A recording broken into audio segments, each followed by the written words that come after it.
Allan Aguirre with your Incorruptible 2-minute warning. We are week 13 of our study on the Epistle to the Romans by the Apostle Paul, Rabbi Shaul. Week 13, we're finishing up Romans chapter 8, and then we're going to go into Romans chapter 9, where we start making the anti-Semites quite upset with what Paul says. And it's okay that Paul wrote it, but you better not actually believe that he's saying what he's saying where he wrote it, because that gets people upset. But hey, we're not there. I'm getting ahead of myself. Roman holiday is what we're calling this series, week 13, Romans 8, 31 through 39.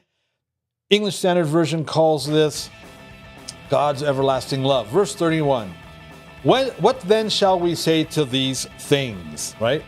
All this stuff we've been talking about, especially in chapter 8. If God is for us, who can be or who is against us? Some good cross-reference here. Numbers 14:9, 2 Kings 6:16, Psalms 118:6, verse 32. He who did not spare his own son, but gave him up for us all, how will he not also with him graciously give us all things?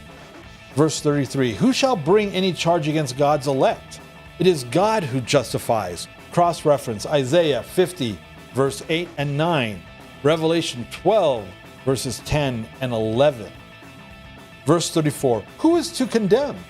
Christ Jesus is the one who died, more than that, who was raised, who is at the right hand of God, who indeed is interceding for us. Verse 35, who shall separate us from the love of Christ? Shall tribulation, or distress, or persecution, or famine, or nakedness, or danger, or sword? Let's look at that again. Tribulation. That's a bad time, right? Things aren't going good. We call that tribulation. We also know that there's a real, a tribulation with a capital T coming up. A 7-year period broken into 3.5-year segments. Can that separate us from Messiah, from the love of Messiah? Or distress?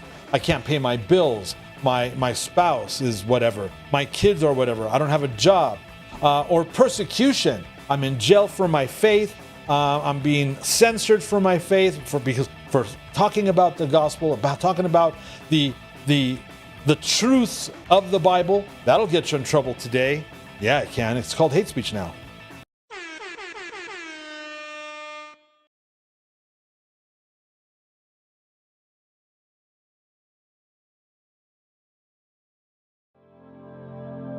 The views and opinions expressed during our broadcasts are solely those of the broadcast producers, hosts, and/or guests, etc., and are not necessarily the views or opinions of the Travelog Network, its sponsors, or affiliates.